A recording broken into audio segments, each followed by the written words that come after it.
আসসালামু আলাইকুম আর প্রিয় ভাই বোন সকল ওনারা বেগুন কেন আসুন আই এখন আমের চারটা বানাই দেখিম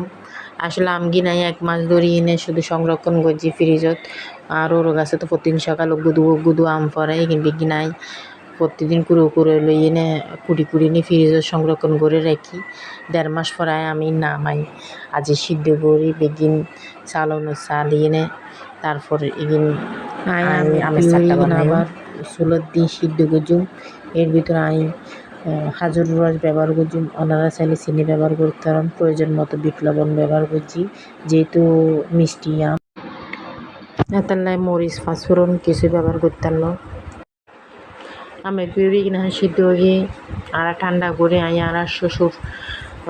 আমের থালি কিনা তেল মাহি আমি একে একে কিছু ডালে বিলে দিয়ে রাতে ফেনের তরে লাগতাম সকাল পর্যন্ত সকালে শ্বশুর চাদর উড়ে দিব বেটিন তো আর শ্বশুর আর সবসময় ব্যাগ খাজত হেল্প করে সময় বট গাছের মতো ছায়া দিয়ে রাখে ব্যাগ খাজত ব্যাগ সময় সুখে দুঃখে আল্লাহর কাছে তাহলে কৃতজ্ঞ আর এই লোক শ্বশুর আর গিফট বুঝছে এখন আর ভাবছি সকালবেলা উড়িয়ে নে আমগিনের বেগিন রোদ দিও আল্লাহর রহমতে একদিনের রোদে বেগিন শুকাই গিয়ে এখন আমের চারটা গিন নামাই বেগিন স্লাইস গুজুম হাঁসের বইমত কিছু রাখি দিই আর কিনা 300 লাহি দিম ধন্যবাদ বেগুনের ভিডিও কেন